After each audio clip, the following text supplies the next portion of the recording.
నవద్వీప నగరం వేదఘోషాలతో గంగా తీర పవిత్రతతో వెలిగిన పుణ్యభూమి. అయితే ఆ కాలంలో ఆ నగరమంతా మరొక దివ్యనాదంతో మరోమోగుతుంది. అది హరినామ సంకీర్తన.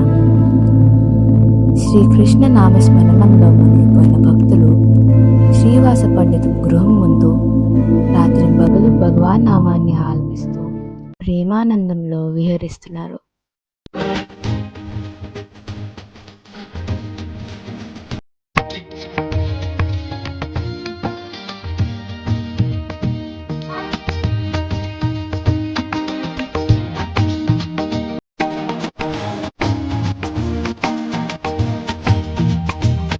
ఓ భక్తులారా, ఆపదండి. కృష్ణనామమే కలియుగానికి పరమౌషధము. మరింత గట్టిగా పాడండి. ఈ నవద్వీప వీధులన్నీ హరినామంతో పవిత్రమవ్వాలి.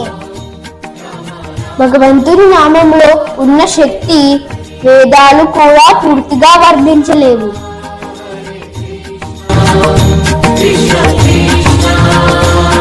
అయ్యో రామ, ఏంటి విపరీతం? ఉదయం నుంచి రాత్రి వరకు ఇదే గోల. నవదీపమా ఇది, లేక నర్తనశాల? వేద ధ్యానాలు చేసే వీలు లేదు, జపతపాలు చేసే ప్రశాంతత లేదు. తనకు వచ్చాక ఊళ్ళందరూ వీధుల్లో నిత్యాలు చేస్తూ తిరుగుతున్నారు. ఇది ధర్మమా?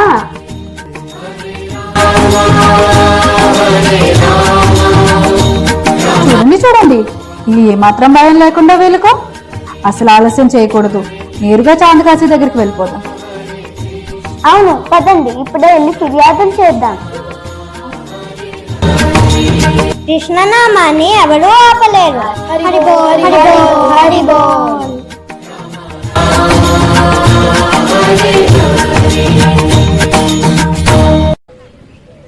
నవద్వీప ప్రాంతమంతా తన ఆజ్ఞే శాసనంగా నడిచే వ్యక్తి చాందకాశి. అతని అనుమతి లేకుండా అక్కడ చిన్న పని కూడా జరగదు. అటువంటి కాజీ వద్దకు కోపంతో మండిపోతున్న ఇద్దరు బ్రాహ్మణులు చేరుకుంటారు. కాజీ గారికి మా వందనాలు. ఎవరు మీరు? ఇంత తొందరగా వచ్చిన తీరు చూస్తుంటే ఏదో తీవ్రమైన విషయం ఉన్నట్టుంది, చెప్పండి. ప్రభు, ఈ నవదీపంలో ఒక పెద్ద సంచలనం మొదలైంది. సంచలనమా? నా పాలనలోన? ఎవరంత ధైర్యం చేసిన వారు? నిమాయ్ పండితుడు. నిమాయ్ పండితుడా? ఆ సంస్కృత పండితుడా? అవును ప్రభు, ఇప్పుడు అతడు పండితుడు కాదు, వీధుల్లో కీర్తనలతో మారుమోపించే నాయకుడు.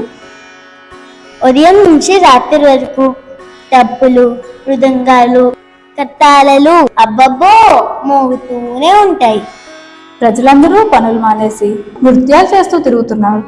వేదపట్నాలు ఆగిపోతున్నాయి, ఆచారాలు నశిస్తున్నాయి. ఇలా కొనసాగితే రేపటి నుంచి మీ ఆజ్ఞను కూడా ఎవరూ పట్టించుకోరు ప్రభు. చాలు, నా ప్రాంతంలో ఏం జరుగుతుందో నాకు తెలియకుండా ఉండదు. ఇది భక్తి కాదు, ఇది క్రమశిక్షణకు విరుద్ధం. ఈ విషయాన్ని నేను స్వయంగా వెళ్ళి తెలుసుకుంటాను. అందుకే మీ వద్దకి వచ్చాము ప్రభు. మీరు తప్ప ఇంకెవరూ దీన్ని అదుపు చేయలేరు ప్రభు. ఈ నిమాయ్ పండితుడు తన హద్దులు మర్చిపోతున్నాడు.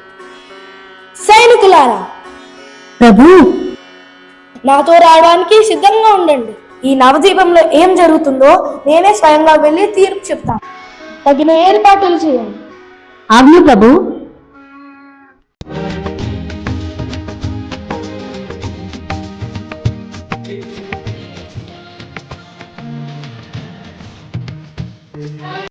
ఈ గృహం ఈరోజు వైకుంఠంలా మారిపోయింది. భగవన్నామం వినిపించే చోట కల్మషం నిలవదు. ఆపండి, ఇదేనా మీ పని? వీధులన్నీ మారుమోగేలా అరుపులు, డప్పులు. ప్రభు, ఇది భగవన్నామ సంకీర్తన. నాకు ఉపదేశాలు వద్దు. ఈ శబ్దమేనా నా ప్రజల్ని పిచ్చిబడి చేస్తుంది? ఇది శబ్దం కాదు కాది, ఇది శ్రీకృష్ణుని నామం. నిశ్శబ్దం. అయ్యో అయ్యో ఆగండి ప్రభు. మృదంగం. వారు మృదంగాన్ని విరిచేశారు. ఇకపై ఈ నవద్వీపంలో ఏ సంకీర్తన వినిపించకూడదు.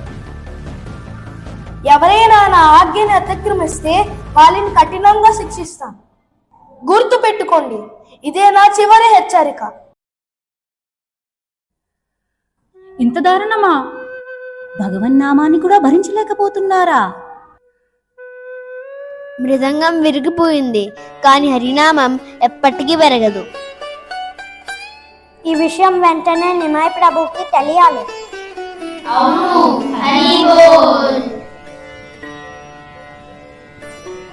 అదే సమయంలో నిమాయ్ ప్రభువు సమక్షంలో భక్తులు భగవత్ చర్చలో నిమగ్నై ఉన్నారు.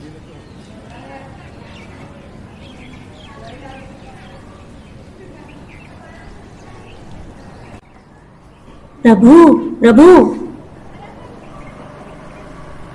నిత్యానంద, ఏమైంది? ఎందుకు అందరి ముఖాలలో ఈ బాధ? ప్రభు, ఈరోజు కాజీ మా గృహానికి వచ్చారు. భక్తులందరి ముందు సంకీర్తనను ఆపమని ఆజ్ఞాపించారు. మృదంగాన్ని నేలకి వేసి కొట్టి విరిచేశారు ప్రభు. కర్తాలి కూడా విసిరేశారు. ఇకపై సంకీర్తనం చేస్తే శిక్షిస్తాను అని హెచ్చరించారు ప్రభు. భగవన్నామ సంకీర్తననే ఆపుతాడా? ఈ కలియుగంలో హరినామం ప్రజలకు రక్ష. అటువంటి నామ సంకీర్తనను ఎవరైనా అడ్డుకుంటే అది ధర్మానికి విరుద్ధం. ప్రభు, మీ ఆజ్ఞ కోసం అందరూ ఎదురు చూస్తున్నారు. వినండి, ఈ రాత్రి నవద్వీపంలో ప్రతి వీధి హరినామంతో మారుమ్రోగాలి. ప్రతి ఇంటి నుండి దీపాలు తీసుకురండి. భక్తులందరూ సంకీర్తనలో పాల్గొనాలి. అందరూ నాతో రండి. సంకీర్తన చేస్తూ కాజీ గృహం వరకు వెళ్దాం. మనం కోపంతో కాదు, భగవన్నామ శక్తితో వెళ్దాం. ఈ రోజు మొత్తం నవద్వీపం తెలుసుకోవాలి. హరినామాన్ని ఎవ్వరూ ఆపలేరు. భక్తులారా, సంకీర్తనకు సిద్ధమవ్వండి.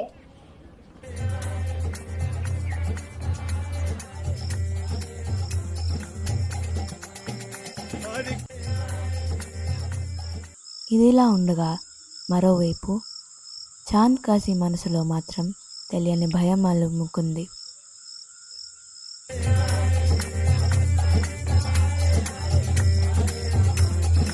ఇంకా ఆ గోల ఆగలేదా?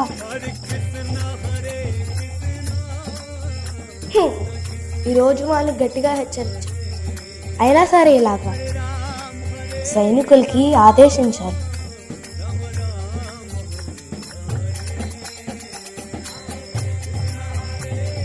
ఎందుకో మనసు ప్రశాంతంగా లేదు.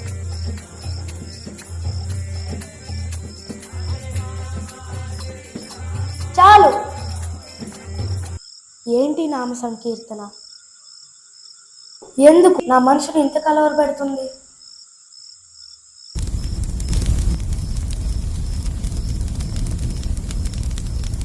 కాజీ!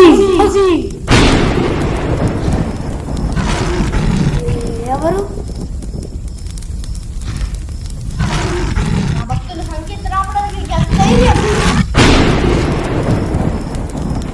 నా నామాన్ని అడ్డుకుంటావా? క్షమించండి, క్షమించండి. మరొకసారి సంకీర్తన ఆపితే నీ గర్వాన్ని చిత్రం చేసేస్తాను.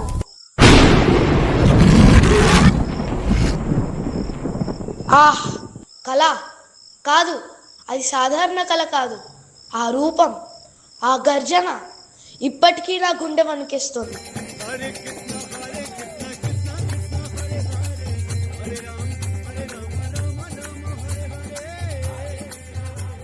కోపంతో నిండిన మనసుకు నిద్ర కూడా శాంతినివ్వదు. కొద్దిసేపటికి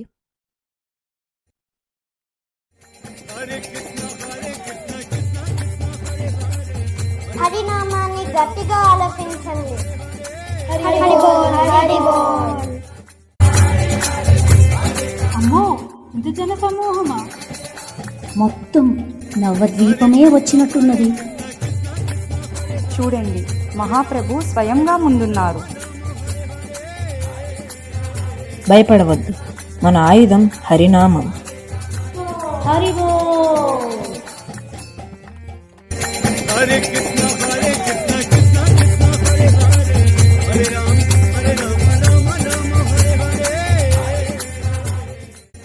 ప్రభు, చాలా మంది మన ద్వారం దగ్గరికే వచ్చేశారు.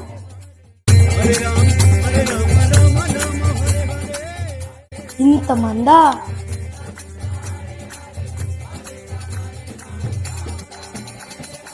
అదిగో ఆయనే కాజీ సాబ్. నిన్న ఎంత గర్వంగా మాట్లాడాడో ఇప్పుడు చూడండి ఎలా వణుకుతున్నాడు. అతని ముఖంలో భయం స్పష్టంగా కనబడుతుంది.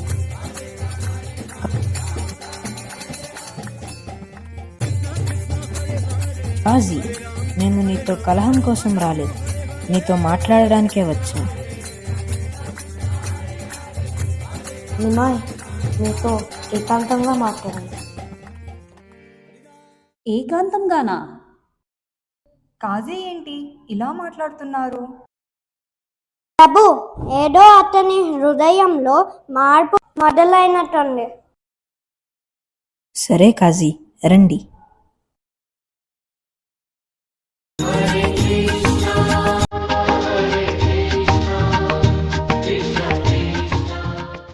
కాజీ, నువ్వు నాతో ఏదో చెప్పాలనుకున్నావు, భయపడకుండా చెప్పు. నిమాయ్, ఇవాళ చేసిన పని గుర్తించుకుంటుంటే ఇంకా భయంగానే ఉంది. ఏమైంది ప్రభు? ఆ సంకేతం ఆపిన తర్వాత నా హృదయానికి శాంతి లేకుండా పోయింది. రాత్రంతా ఏదో తెలియని భయం వెంటాడు. నిద్రలో ఒక భయంకరమైన రూపం నా ముందు ప్రత్యక్షమైంది. అది మనిషిలా ఉంది, కానీ సింహంలా గర్జిస్తుంది. ఆ రూపం, ఆ కళ్ళల్లో అగ్ని చూసిన ప్రాణమే పోయిందనుకున్నాను. కాజీ ప్రభు, మీకు దర్శనమిచ్చింది సాధారణ రూపం కాదు, అది భక్తులను రక్షించే శ్రీ నరసింహదేవుడు. అయితే అది నిజంగానే దైవశక్తేనా? భగవన్నామాన్ని ఎవ్వరూ అడ్డుకోలేరు. ఈ కలియుగంలో హరినామ సంకీర్తన ద్వారా ప్రజలు పవిత్రమవుతారు. నిమాయ్, నేను అజ్ఞానంతో ప్రవర్తించాను. పశ్చాత్తాపం వచ్చిన క్షణం నుండి మనిషి మారడం ప్రారంభమవుతుంది కాజీ.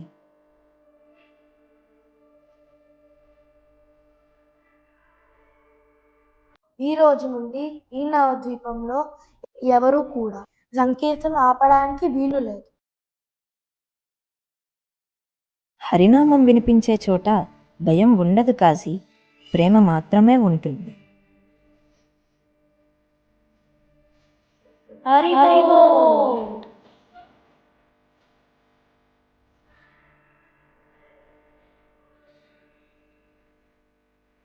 అలా అహంకారంతో నిండిపోయిన కాజీ హృదయం మహాప్రభువు కరుణతో మారిపోయింది.